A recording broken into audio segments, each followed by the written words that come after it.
Good evening. GTPL કંપનીના brand ambassador Bouman ઈરાનીનો આજે જન્મદિવસ.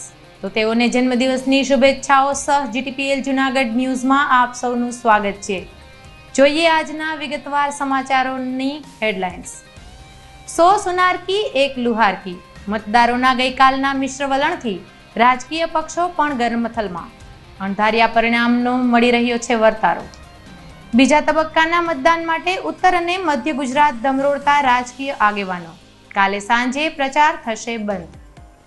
શકરબાગ પ્રાણી સંગ્રહાલયમાં વાઘ વાઘણનું આગમન. બજરંગ અને દુર્ગાના આગમનથી ઝૂની લોકપ્રિયતામાં થશે વધારો. 1 માસ પછી પ્રવાસીઓ નિહાળી શકશે. દત્ત જયંતિ અને મહાશિવરાત્રિના મેળાને લઈ ભવનાથ તીર્થક્ષેત્રની સુવિધામાં વધારો કરવા ભવનાથના મહંતની કલેક્ટર સમક્ષ માંગણી. અને હારમાળા જયંતિએ અપનાગર ખાતે શ્રુતિ સ્મૃતિ શાખદે જેવા ગહન વિષય ઉપર કુમારી રાધા મહેતાના વ્યાખ્યાનનો કાર્યક્રમ યોજાયો. દરેક સમાચારને વિગતવાર જોતા પહેલા લઈએ એક નાનકડો બ્રેક.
અભિનંદન વેવાઈ.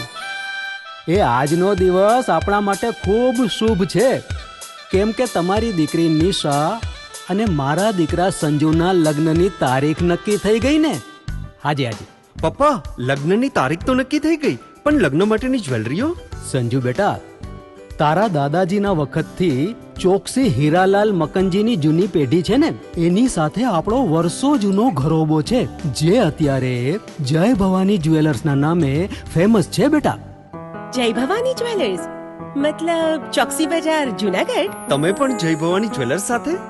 અમે ભલે રાજકોટના હોઈએ, પરંતુ જય ભવાની જ્વેલર્સ સાથે અમારો પરિવાર પણ વર્ષોથી સંકળાયેલો છે, જ્યાં છેતરાવાની કોઈ શક્યતા જ નથી.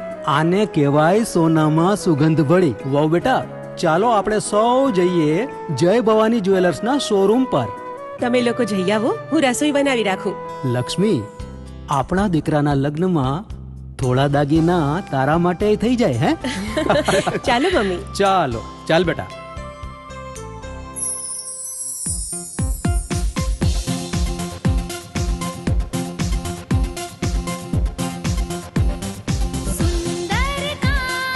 વ્યાજબી દામ, એક જ નામ, જય ભવાની જ્વેલર્સ. તહેવાર વ્યવહાર, બંગડી વીંટી હાર, ડિઝાઇન અપાર, જય ભવાની જ્વેલર્સ, જય ભવાની જ્વેલર્સ. એક્સક્લુઝિવ દાગીના ખરીદવા માટે વિશ્વાસપાત્ર એક જ નામ, જય ભવાની જ્વેલર્સ, ચોકસી બજાર, જુનાગઢ.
નમસ્કાર દર્શક મિત્રો, વિરામ પછીના જીટીપીએલ જુનાગઢ ન્યૂઝમાં આપનું સ્વાગત છે.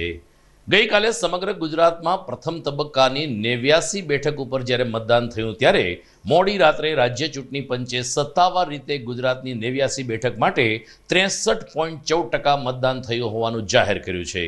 દક્ષિણ ગુજરાતમાં સારું મતદાન થયું છે, જ્યારે સૌરાષ્ટ્ર કચ્છમાં મતદારોએ મિશ્ર માહોલ દર્શાવ્યો હતો. આપણામાં કહેવત છે કે 100 સોનાર કી તો એક લુહાર કી, એટલે કે લોક પ્રતિનિધિત્વના 5 વર્ષ દરમિયાન અનેક વચનો આપનાર રાજકીય નેતાઓ, આપણા ધારાસભ્ય કે આપણા મંત્રીશ્રીઓ 5 વર્ષ સુધી ઘણી વખત પ્રજાને મૂર્ખ બનાવતા હોય છે. કેટલાક સક્રિય મંત્રીઓ કામ પણ કરતા હોય છે, પરંતુ એક દિવસ એવો આવે છે કે જેમાં મંત્રીઓ મૂંઝવણમાં હોય છે અને મતદારો રાજા બનતા હોય છે.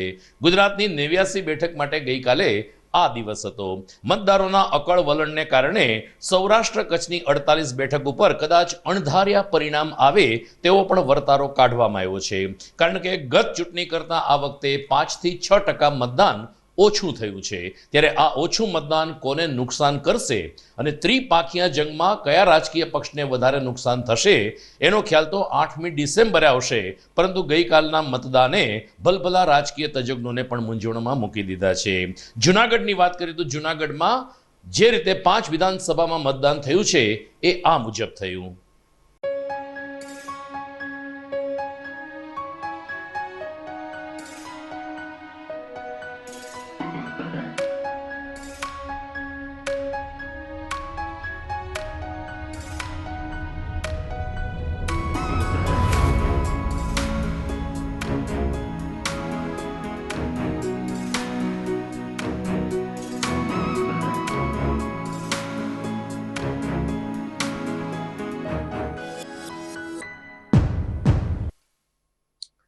દરમિયાન બીજા તબક્કા માટે 5મી ડિસેમ્બરે મતદાન થવાનું છે. બીજા તબક્કામાં સ્વાભાવિક રીતે મધ્ય ગુજરાત અને ઉત્તર ગુજરાતનો સમાવેશ થાય છે. ત્યારે આજે સતત વડાપ્રધાન નરેન્દ્ર મોદી, ગૃહમંત્રી અમિત શાહ, સ્મૃતિ ઈરાની તેમજ ખડગે સહિતના રાજકીય આગેવાનો અને કેન્દ્રીય મંત્રીઓ ગુજરાતને ધમરોળી રહ્યા છે.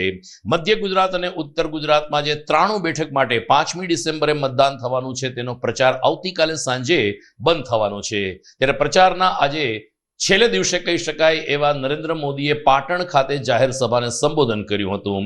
સ્વાભાવિક રીતે તેમણે કોંગ્રેસ ઉપર પ્રહાર કર્યા હતા. તો મલ્લિકાર્જુન ખડગે પણ છેલ્લા કેટલાક દિવસથી ગુજરાતમાં ચૂંટણી સભાઓ સંબોધી રહ્યા છે. એમણે પણ ભાજપાની સરકારને નિષ્ફળતા ગણાવીને આ વખતે હવે પરિવર્તન લાવવા મતદારોને અપીલ કરી હતી.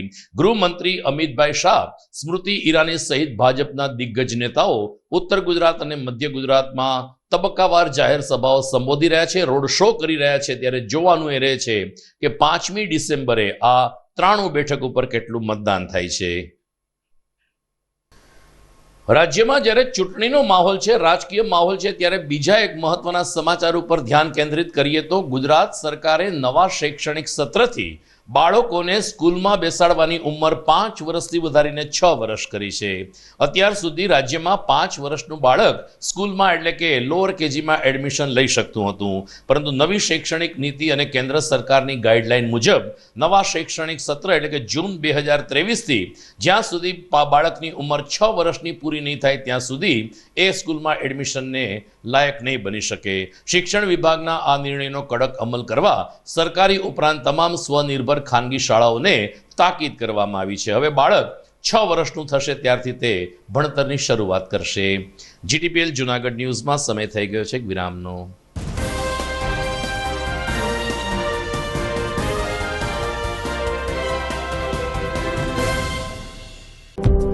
જોઈએ છે જુનાગઢ શહેર માટે ઉત્સાહિત અને માર્કેટિંગ કરી શકે તેવા યુવાનો. જીટીપીએલ બ્રોડબેન્ડ પ્રાઇવેટ લિમિટેડ આ કંપનીમાં સેલ્સ એક્ઝિક્યુટિવ માટે જોઈએ છે યુવાનો. માર્કેટિંગ કરી શકે તેવા યુવાનોની ખાસ જરૂર છે. આકર્ષક પગાર ₹10,000 કે તેથી વધુ અને ₹15,000 કે તેથી વધુ. આ ઉપરાંત ઇન્સેન્ટિવ અને પીએફના તો ફાયદા ખરા જ. તો જરૂરથી સંપર્ક કરો 7878718652. ફરીથી મોબાઈલ નંબર નોંધી લેશો 7878718652. આપ વોટ્સએપ ઉપર પણ અમારો સંપર્ક કરી શકો છો.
બોક્સ ક્રિકેટની ભવ્ય સફળતા બાદ હવે the fun Leo resorts club ખાતે બાળકો અને યુવા વર્ગ માટે ખાસ તાલીમ શરૂ થઈ રહી છે ટેબલ ટેનિસની.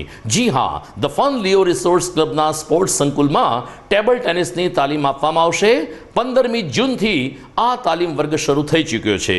રાષ્ટ્રીય કક્ષાએ ગોલ્ડ અને સિલ્વર મેડલ વિજેતા બ્રિજેશ જેઠવા ટેબલ ટેનિસની ઉત્કૃષ્ટ તાલીમ આપશે. તો તક ચૂકશો નહીં. ખાસ કરીને નાના બાળકો અને યુવા વર્ગ માટે ટેબલ ટેનિસની તાલીમ મેળવો. વિશેષ સંપર્ક the fun Leo resorts club, Girnar road, Junagadh. Mobile number 9429278689.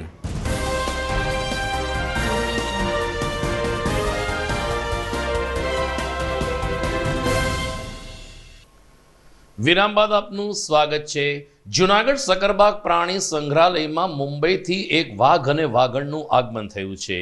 વન્ય પ્રાણી આદાન પ્રદાન યોજના અંતર્ગત મુંબઈમાં સંજય ગાંધી રાષ્ટ્રીય ઉદ્યાન દ્વારા સિંહની જોડી મંગાવવામાં આવી હતી, જેના ભાગરૂપે જુનાગઢ ઝૂએ વાઘ અને વાઘણની માગણી કરી હતી. 31મી ઓક્ટોબરે આદાન પ્રદાનને મંજૂરી મળી હતી, પરંતુ સરવાળે કેટલીક ફોર્માલિટીઝ પૂરી કરીને અંતે 2 દિવસ પહેલા બજરંગ નામનો વાઘ અને દુર્ગા નામની વાઘણનું જુનાગઢ ઝૂમાં આગમન થયું છે. ઝૂ અધિક્ષક નીરુ મકવાણાના જણાવ્યા અનુસાર 1 મહિના સુધી આ વાઘ અને વાઘણને સીસીટીવી કેમેરાના નિરીક્ષણ નીચે રાખવામાં આવશે. જુનાગઢ ઝૂનું વાતાવરણ માફક આવી ગયા બાદ 1 મહિના પછી વાઘ અને વાઘણ પ્રવાસીઓ માટે પાંજરામાં ખુલ્લા મૂકવામાં આવશે. પરંતુ D1 અને D2 અને D11 નામના સિંહ અને સિંહણને મુંબઈ મોકલવામાં આવ્યા છે અને ત્યાંથી બજરંગ અને દુર્ગા નામના વાઘ વાઘણને જુનાગઢ ઝૂમાં લાવવામાં આવ્યા છે. આપણે વન્ય પ્રાણી વાઘ એના માટે જે એનિમલ એક્સચેન્જ પ્રોગ્રામ હેઠળ કાર્યવાહી કરેલી હતી, જેમાં CZAની અપ્રુવલ મળ્યા બાદ આપણે એક જોડી સિંહ છે એને Bombay SGNP Sanjay Gandhi national park zoo છે ત્યાં એક્સચેન્જમાં આપેલા છે અને એના બદલામાં આપણને એક પેર વાઘની અહીંયા જુનાગઢમાં મળેલી છે. એક્સચેન્જ પ્રોગ્રામ જે છે એ સક્સેસફુલી પૂર્ણ થઈ ગયેલો છે અને બંને વાઘ છે એમની હેલ્થ બહુ સારી છે. એમને જે CZAનો પ્રોટોકોલ છે એ પ્રમાણે શરૂઆતના 28 દિવસ માટે ક્વોરન્ટીન પીરિયડમાં રાખવામાં આવશે અને ત્યારબાદ એમને મતલબ જ્યારે ક્વોરન્ટીન પીરિયડ પૂરો થશે પછી જૂનાગઢની જનતા માટે તથા મુલાકાતીઓ માટે ખુલ્લા મૂકવામાં આવશે અને આ બંને વાઘની જોડીએ જૂનાગઢના સકરબાગ ઝૂનું પ્રવાસીઓ માટે આકર્ષણ વધારશે. આગામી મહાશિવરાત્રિનો મેળો અને દત્ત જયંતિ જેવા પાવન અવસરે જ્યારે ભવનાથ તીર્થ ક્ષેત્રમાં દૂર દૂરથી પ્રવાસીઓ આવે છે, ત્યારે ખાસ કરીને યાત્રાળુઓની સુવિધા માટે સરકારે સુવિધા વધારવી જોઈએ તેવી માગણી ભવનાથ મંદિરના મહંત હરિગીરીજી મહારાજે વ્યક્ત કરી છે. જિલ્લા કલેક્ટરને એક પત્ર લખીને હરિગીરીજી મહારાજે જણાવ્યું છે કે દત્ત જયંતિ ઉપરાંત દર મહિનાની પૂનમે મોટી સંખ્યામાંથી મહારાષ્ટ્રમાંથી યાત્રિકો ગિરનાર ઉપર આવતા હોય છે. મોટાભાગના યાત્રિકો રોપવેની મુસાફરી કરે છે, પરંતુ અનેક યાત્રિકો પગથિયા ચડીને પણ દત્ત ભગવાન સુધી જતા હોય છે. ત્યારે તમામ યાત્રાળુઓ માટે પીવાના પાણીની વ્યવસ્થા અને શૌચાલય જેવી પ્રાથમિક સુવિધા આપવી જોઈએ, જે રાજ્ય સરકાર માટે ખૂબ જ જરૂરી છે. જિલ્લા કલેક્ટરને પત્ર લખીને હરિગીરીજી મહારાજે કેટલીક માગણીઓ મૂકી છે. આવો સાંભળીએ શું વાત છે. आने वाली शिवरात्रि, आने वाली दत्त जयंती, अभी अभी महाराष्ट्र सरकार से भी आया हुआ है कि यहाँ पे 5000 आदमी महाराष्ट्र सरकार ने तो लिखित दिया है, मगर दत्त जयंती के अवसर पे लगभग मेरा ख्याल है कि कई लाख आने की संभावना है. इस तरीके से भाविक अलग अलग आश्रमों में लोग आते हैं, दत्तात्रेय जयंती मनाते हैं. अगर महत्व है गिरनारी का, इसी प्रकार से महाशिवरात्रि का पर्व भी अंतर्राष्ट्रीय मेला है. इसके लिए सरकार से मैंने लगभग 15 हमने प्रस्ताव लिखा हूँ और जो कि प्रथम दिया गया है कि गिरनार के ऊपर सीढ़ियों की मरम्मत और उस पर लाइट की व्यवस्था, दूसरे वहाँ पे जगह जगह जाजरू की व्यवस्था. कुछ जो लोग पूंजीपति हैं वो जरूर इससे रोड पे से जा सकते हैं. अगर 80% लोग जो भाविक के कारण पूनम भरने वाले और अनेक प्रकार के परब बांधने वाले वो हर गिरनार के सीढ़ियों पे जय गिरनारी, जय दत्तात्रेय, जय अम्मा जी, जय भावनाथ की जाप करते हुए वो अपनी यात्रा को संपन्न करते हैं. उनके लिए जगह जगह पानी मूलभूत सुविधा, जल की व्यवस्था दिया जा, लेटरिन की व्यवस्था दिया जा, लाइट की व्यवस्था दिया जा, सीढ़ियों की मरम्मत किया जा। આવતીકાલે માગસર સુદ એકાદશી છે, જેને આપણા શાસ્ત્રમાં ગીતા જયંતિ તરીકે વર્ણવવામાં આવેલ છે. મહાભારતના યુદ્ધ દરમિયાન કુરુક્ષેત્રના મેદાનમાં ભગવાન શ્રી કૃષ્ણએ જે અર્જુનને ઉપદેશ આપ્યો હતો, જે ભગવદ્ ગીતા તરીકે આજે વિશ્વવ્યાપી બની ચૂકેલ છે. આ ભગવદ્ ગીતાનું ઉદ્ભવ સ્થાન એટલે કે માગસર સુદ એકાદશી. આવતીકાલે ગીતા જયંતિ નિમિત્તે જૂનાગઢમાં ગીતા જયંતિ ઉત્સવ સમિતિ દ્વારા ગીતાજીના અધ્યાયનું પઠન કરવાનો એક કાર્યક્રમ યોજાશે. આવતીકાલે સાંજે 6 થી 7:30 વાગ્યા દરમિયાન હાટકેશ શિવાલય ખાતે ગીતાજીના 18 અધ્યાયનું સામૂહિક પઠન કરવામાં આવશે, જ્યારે રવિવારે બપોરે 4 કલાકે દામોદર કુંડ ખાતે જૂનાગઢની સંસ્કૃતની વિદ્યાર્થીની કુમારી ક્ષિતિ વૈષ્ણવ ગીતાજીના 18 અધ્યાયને સંસ્કૃતમાં પ્રસ્તુત કરશે. ગીતા જયંતિના આ બંને ઉપક્રમમાં કૃષ્ણ પ્રેમી શ્રાવકોને ઉપસ્થિત રહેવા આયોજકો તરફથી અપીલ કરાઈ છે. સમાચારમાં સમય થઈ ગયો છે એક વિરામનો.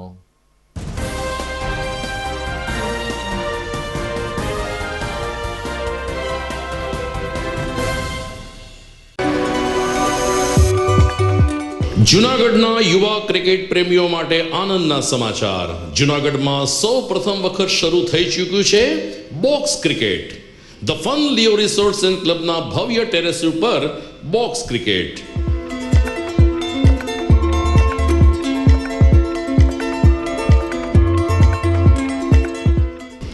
બોક્સ ક્રિકેટ નોંધી લેશો સમય સવારે 6 થી બપોરે 12 અને સાંજે 6 થી રાત્રિના 12. વ્યવસાયકારો, નોકરિયાત વર્ગ માટે ખાસ રાત્રિનો સમય પણ શરૂ કરવામાં આવ્યો છે. એક વખત અચૂક રમો બોક્સ ક્રિકેટ. યુવા ક્રિકેટરોને ઉત્તેજન આપતા the fun Leo resorts and ક્લબના આ નવતર અભિગમમાં જોડાઓ અને બોક્સ ક્રિકેટનો આનંદ માણો. વિશેષ માહિતી અને રજિસ્ટ્રેશન માટે સંપર્ક 0285 2658 444.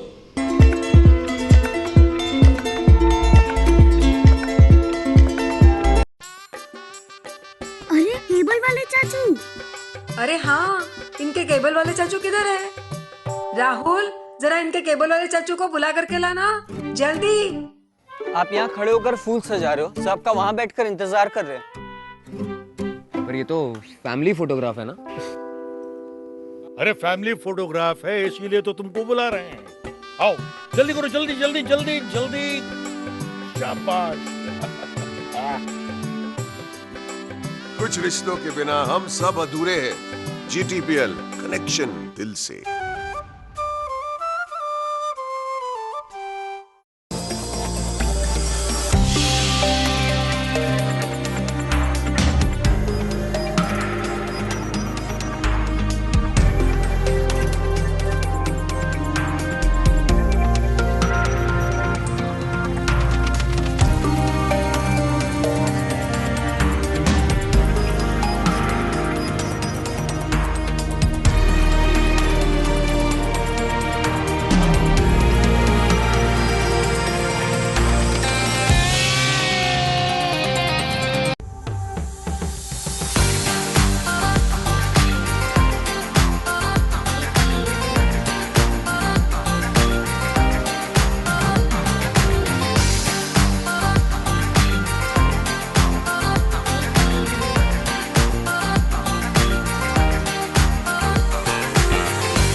વિરામ બાદ આપનું સ્વાગત છે. તાજેતરમાં માગસર સુદ સાતમે ભક્ત કવિ નરસિંહ મહેતાની હારમાળા જયંતિની ઉજવણી થઈ હતી, જે ઉપલક્ષમાં નરસિંહ મહેતા પ્રતિમા પ્રતિષ્ઠાન ટ્રસ્ટ અને નરસિંહ મહેતા ચોરા સમિતિ દ્વારા અપના ઘર ખાતે કુમારી રાધા મહેતાના વ્યાખ્યાનનો કાર્યક્રમ યોજાયો હતો. શ્રુતિ અને સ્મૃતિ શાખદે જેવા ગહન વિષય ઉપર રાધા મહેતાએ સતત 1.25 કલાક સુધી પોતાની અસ્ખલિત અને અભ્યાસુ વાણીનો લાભ આપ્યો હતો.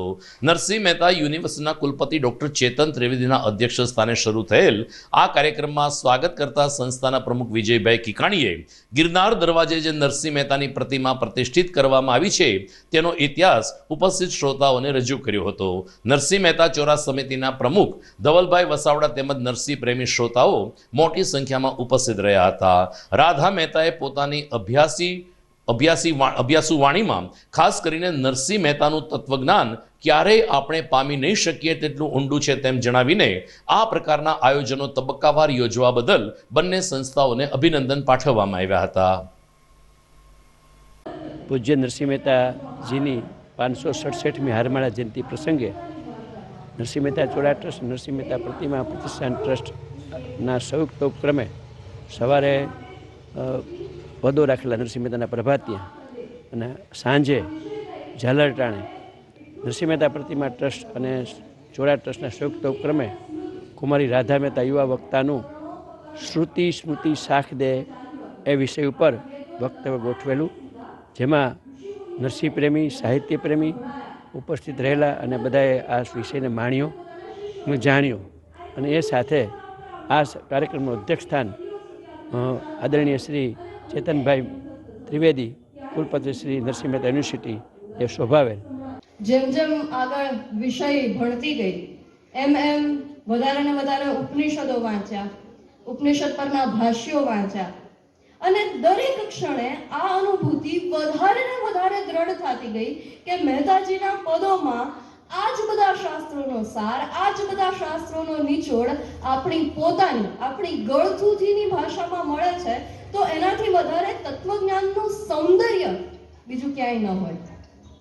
તત્વજ્ઞાન ઉન્નત બની શકે, સંસ્કૃતના અગ્ર શાસ્ત્રોમાં ઊંચાઈએ પહોંચી શકે, પણ એની મીઠાશ, એની મધુરતા જે આપણી પોતાની ભાષામાં મળે ને એ શાસ્ત્રની ભાષામાં પછી ભલે દેવ ભાષા પણ કેમ ન હોય એમાં નથી મળતી.